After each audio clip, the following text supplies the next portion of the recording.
This is my dad's slideshow from his tour in Vietnam that he made before he passed 25 years ago. After my mom recently passed, I was going through boxes of family photos when I found an old slide projector and 3 carousels full of slides. To my surprise, the projector worked when I plugged it in.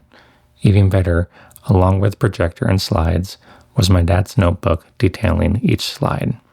As I went through my dad's photos and read his notes, I was filled with questions as to why did he make the slideshow? Who is it for? I wished he shared it with me before he passed. I wondered if I should share it. My dad rarely spoke about his time in the war, but when he did, my sense was that he was filled with regret. By reading his notes, I hear pride in his voice, so I decided to share it. I changed names and blurred out the most graphic images, but otherwise I hope this meets my dad's expectations. Please be warned that some of the content is graphic. Those large bored weapons are 75mm recoilless rifles. Sitting on tripods are 12.7mm anti-aircraft guns, commonly known to us as 50 caliber size. Humbly posing in the shadows of the tripod are 2 machine guns. They too are 12.7mm. They're heavier, as accurate, but not as versatile as our 50 caliber. Weapons captured during Tet. The tripods are supporting SKS machine guns. They're lightweight with rapid fire, and in my estimation, better than our M60 for jungle warfare. The SKS are not as cumbersome and not as likely to snare on vines. Their main feature is their ammo drum. Also shown are RPGs, explosives, personal equipment, and our M16s and M79s. He is holding an AK-47 30-round magazine, 7.62mm rifle. It's heavier than our M16, but whether it's better is hard to say. There's a lot of controversy, so it depends on the individual. Personally, I like the heavier, larger caliber weapon for the jungle because the bullet has a better chance to tear through the foliage without ricocheting. The first company I was assigned to was preparing for an air assault. We had about a 15-minute walk before we reached the helipad. These ships are Hueys, the workhorse of Vietnam, used in operations ranging from gunships to medevacs. The unsung heroes of Vietnam. Whoever is a pilot knows of his courage. We've seen medevac ships come in without support and under fire to pick up wounded. Good men. Instrument panel of a Huey. As easy to learn as a car, but try comparing the 2 sticks to your steering wheel. Firing controls of a Huey gunship. Spits 7.62mm ammo and 2.75-inch rockets. Airborne leaving Phuc Vinh for an LZ landing zone. Air assault brings up one question in a man's mind. Will it be hot? Generally not, but when one is hit, you never want to go on another air assault. Time for a pilot to live in his glory. Tailgating or hugging, they'll do anything to scare us, but after a few rides, we know their skill. A few moments to relax and look at Phuc Vinh, our home for most of our time in Vietnam. Troop ships carry 2 modified M60s, one on either side, that open up when moving in on a landing zone.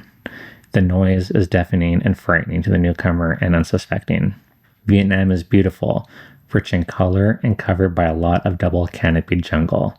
That white smoke is artillery prepping an LZ 15 minutes prior to landing. Charlie knows this, so sometimes we prep in one area only to land in another. The remaining lifts are guided in. If the LZ happen to be hot, the remaining lifts are brought in on another LZ, and troops have to walk over to where the action is. Hueys aren't our only form of transportation.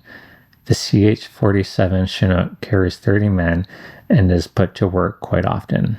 The C-7A Caribou, a Canadian-made plane, is used for short hops into secured landing strips. M113 APC saves on the shoes. Unfortunately, we don't use them too often. M60 Sherman tank, used to support artillery columns, APCs, and defend roads. The infantry walk into an area, secure it, then watch the Chinook work out, bringing in the artillery with their piggyback loads. The ship now lands to let off the gun bunnies. To haul ammo, a 3/4 ton truck is needed. The Chinook's blades can make a downdraft of over 90 miles an hour. That's a lot of flying dirt, and you find it best to hide behind something solid. In comes the ammo, each box weighing 115 pounds.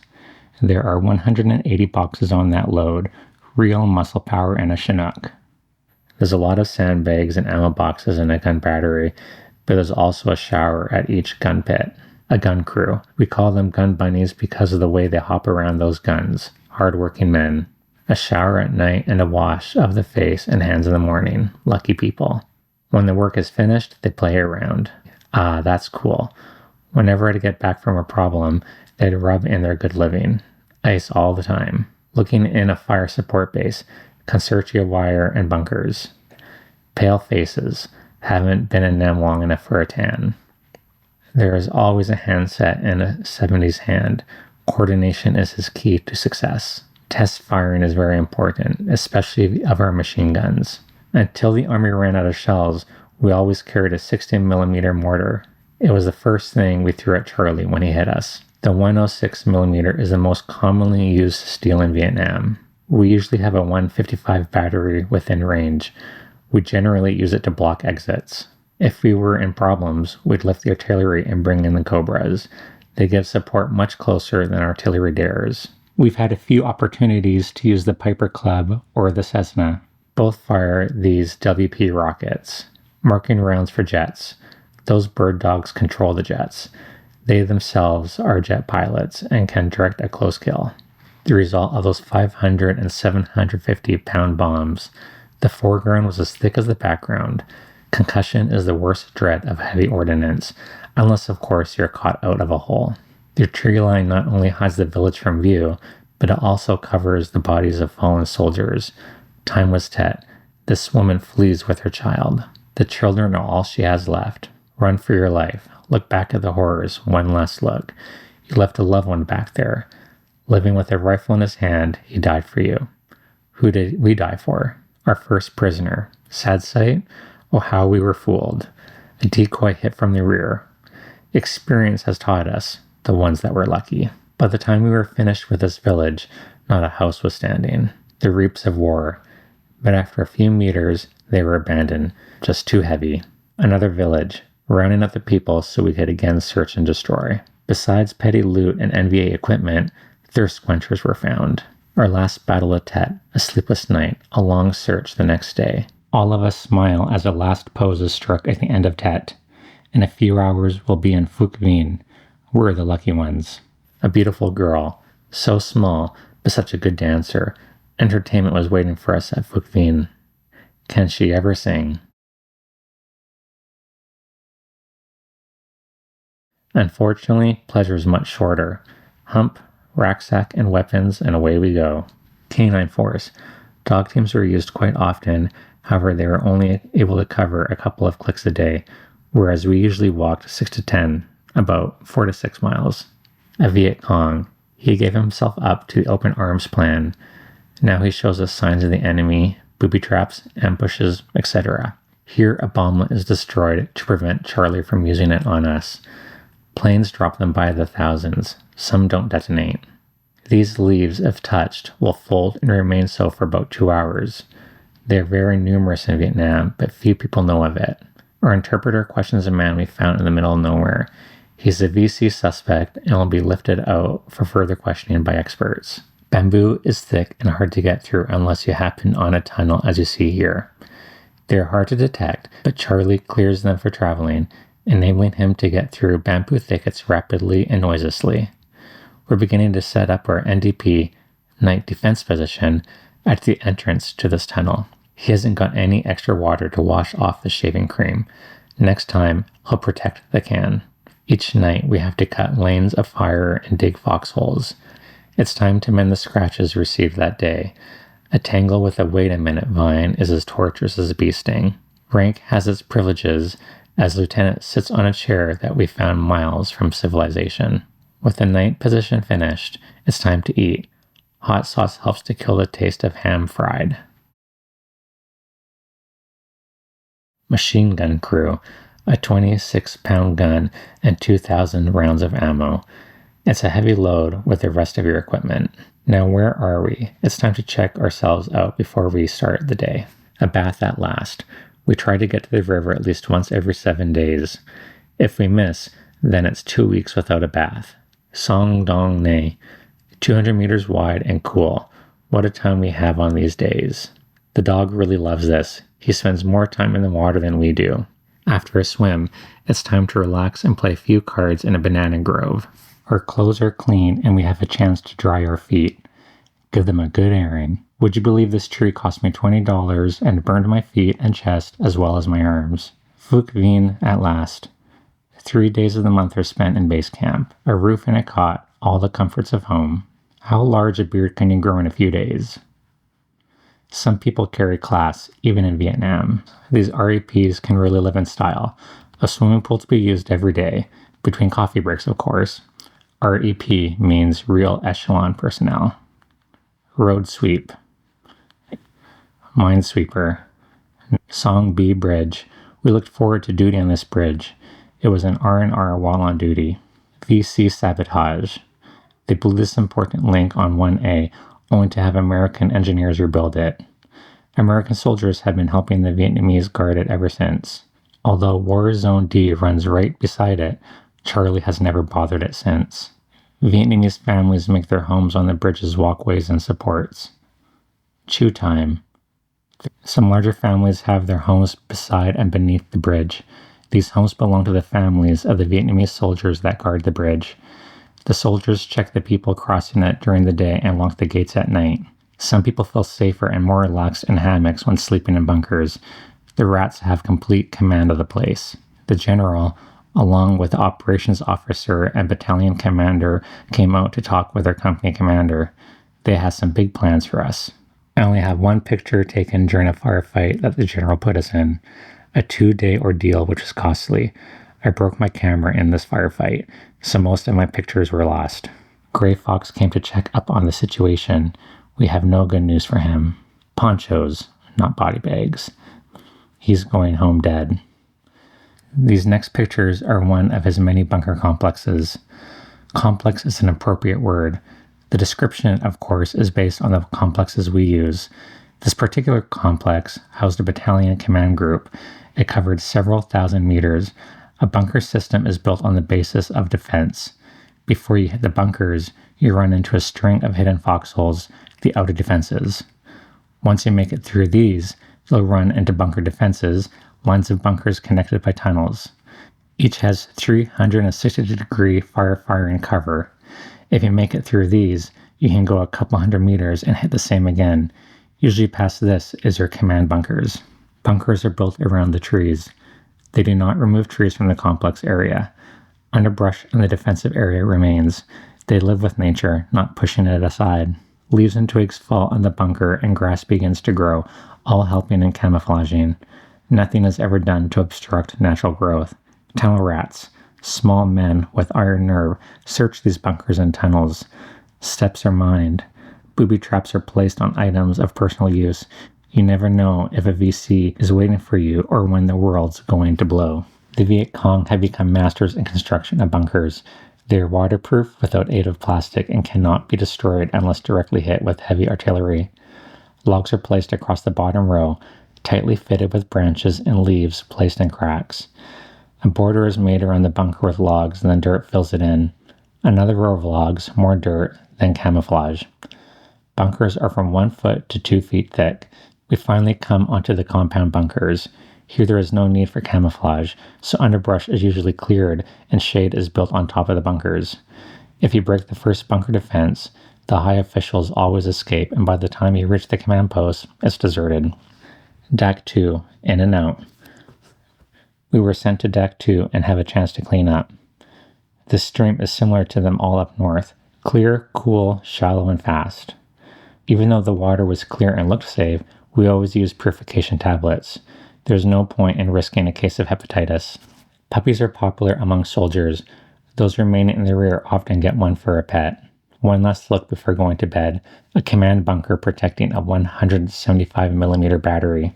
It's time to move again, this time further north to a threatened village named Dak Pek. That rucksack is heavy. A first sighting of Dak Pek. A regiment was spotted heading towards Dak Pek. Our mission was to force them into a fight before they reached the village. After a brief shower, we set out our poncho liners to dry. The Montagnard children, a little shy, want us to give them some candy and sea rations. A sea ration dinner includes hard bread, a canned main course, crackers, chocolate, or hard candy, cigarettes, chewing gum, and coffee. Dak Pek, overlooking a highway and an airstrip, consists of numerous fortified hills. There are several barbed wire walls they need to go through, and between each wall are mines. Bunkers are a way of life for anyone wishing to survive. Special forces supervise the Montagnard and the defense and construction of defensive positions. We've been choppered in on a one-ship LZ, bringing with us engineers to help build a defensive position. Dak Pek is to our southeast. We'll just have to sit and wait for Charlie to hit us. It's such a beautiful place, 4,000 feet above many of the clouds. Hill 1219's first morning. The first morning showed one man how lucky he is. Charlie probed the first night we were there and for every night after, 2 weeks solid.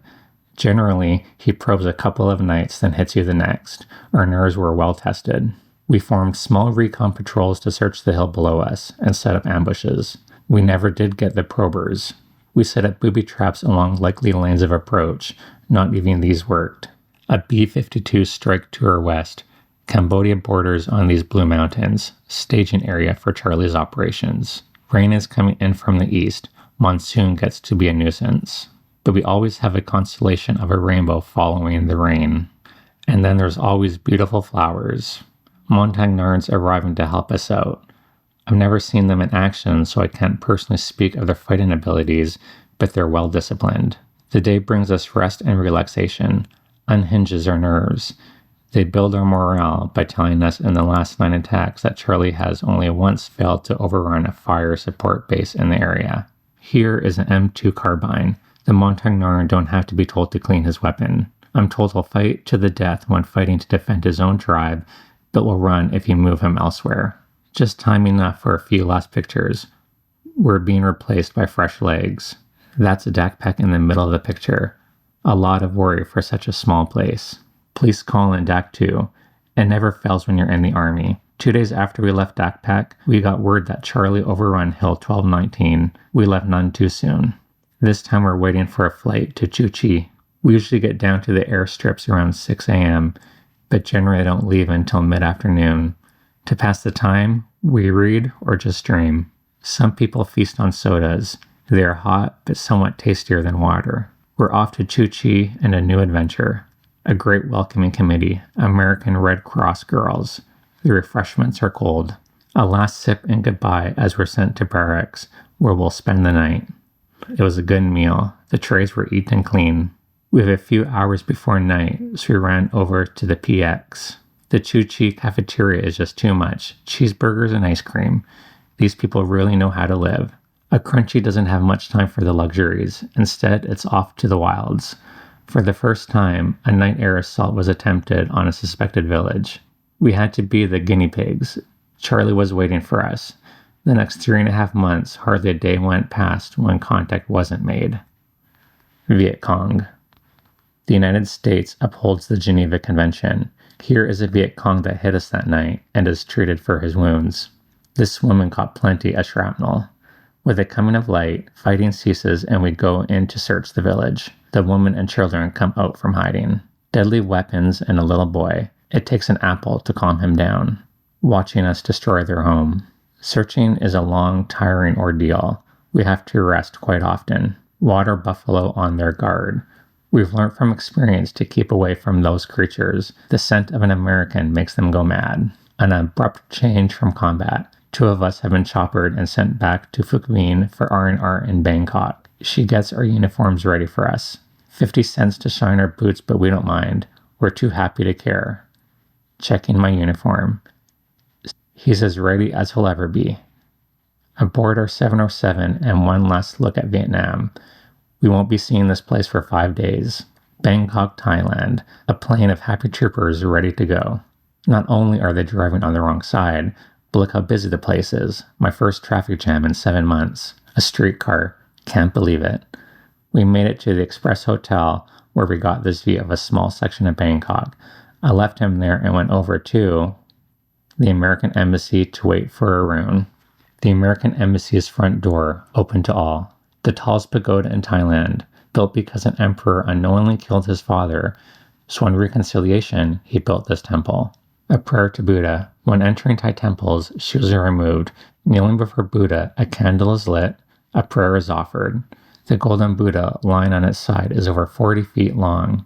These youngsters care for the pagoda and study here to become monks. Only the high priest can care for this Buddha statue and tend its grass. These people take great pride in their work and spend long hours tending to the pagoda. Even the most meager task is done with eagerness. I like to see the Harlem Globetrotters play this game. Head, legs, elbow, and shoulders are all that can be used to put a volleyball-sized ball into that net. They make it look easy. Everything goes into a lemonade drink. It's delicious, a real thirst quencher. There is such a beautiful calm at the Gulf of Siam. Boating is popular. Even the resort areas have junks tied up on their beaches. Boats aren't the only things on this beach. Let's see if I can catch up. Arun's brother went for a horseback ride. I tried, but ended up giving him my horse. My host Arun, he showed me the best of times. There was never a dull moment. In Vietnam, back from R&R, waiting for transportation to their units, these Aussies become divided on their opinion on settling the war. We were taken from Chu Chi and sent up north to Hue, Phu Bay, where Camp Eagle Division's headquarters for 101st is located. We were given a corner of Eagle, built up a new camp and called it Rodriguez. It affords us a good view of Eagle. Barracks are built for us. We were going to be given the comfort of 3 dry days a month.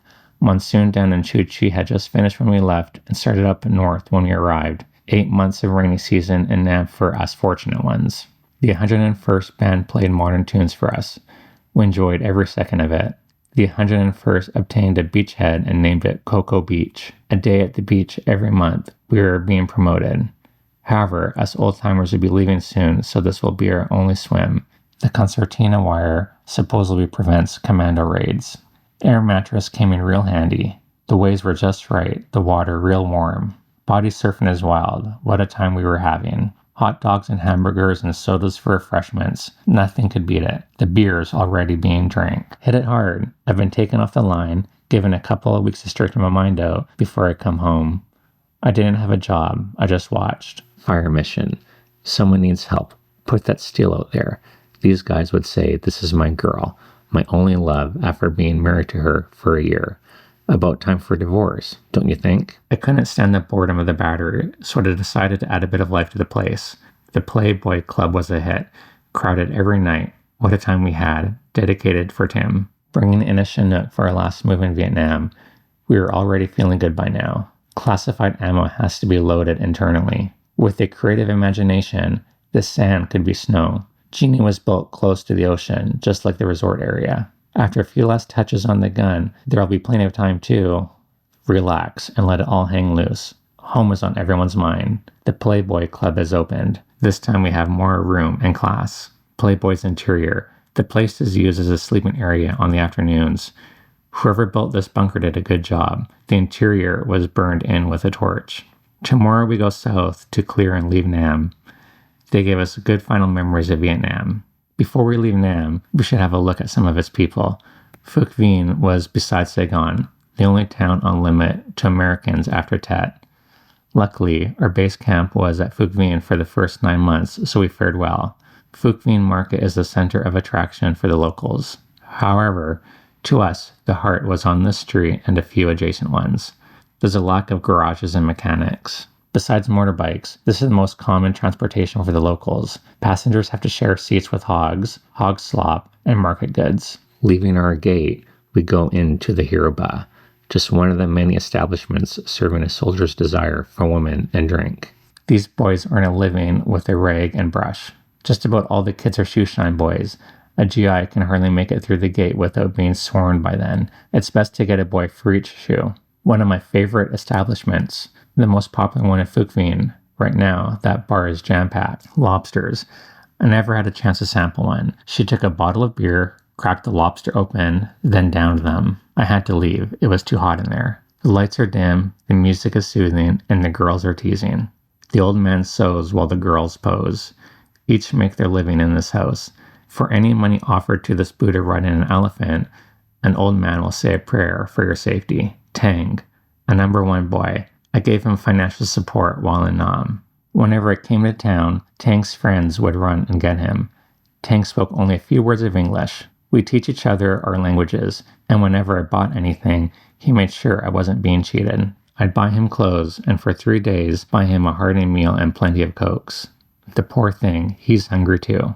Whenever an American was around, a large group would form up to watch him. Women have universal habits, going home from the market with a bag full of chickens. Not overly modern, but this kitchen serves its purpose. A lot of fancy gadgets are missing from this stove, but I've eaten small tasty meals from it, so it goes to prove a good cook can use the barest of equipment for excellent results. With this, a woman slaves over rice, pounding it into flour. Westerners have a few adjustments to make when using the toilets. You squat, and I've never found one with toilet paper. The afternoon rain will wash this sewage drain clean.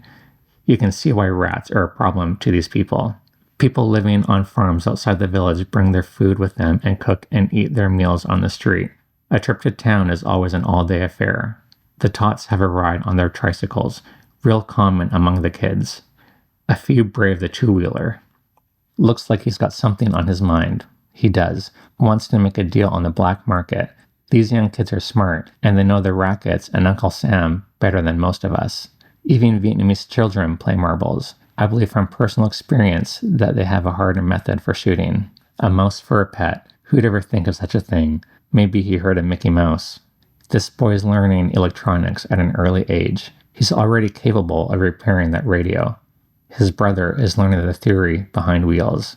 Someone is really mad. Looks like the beginning of a fight. However, when they saw me, they broke up and fled. A trip to the candy store and a handful of gumdrops. The girls take up cooking at a young age. When they get to be her size, they tend the home while mom and dad work in the rice fields. A big ear of corn for such a small one, but I think he likes it. Mom's got the little girl washing the baby. I don't think he's happy getting a haircut. Usually they have very long hair, hardly ever getting a haircut. Father and son, a proud moment for dad to be able to show off his boy. You don't need a cart to be served here. Almost every corner has one of these refreshment stands. He's patiently but proudly waiting for his first customers at his new sidewalk cafe, the only one in Phuc Vinh. With the simplest of tools, these people can accomplish about any job. That shovel is this man's only piece of equipment to make his new front porch. The local firewood is brought in from the woods by farmers, and the kids cut it up to take to their homes. The brush's handle is long enough to reach the highest section of the wall. The end. Vietnam has left me with an unforgettable memory. The adventures, the people, the danger, all of it gave me a rich, rewarding life. I wish anyone over there or that is going a happy dream, whatever it may be.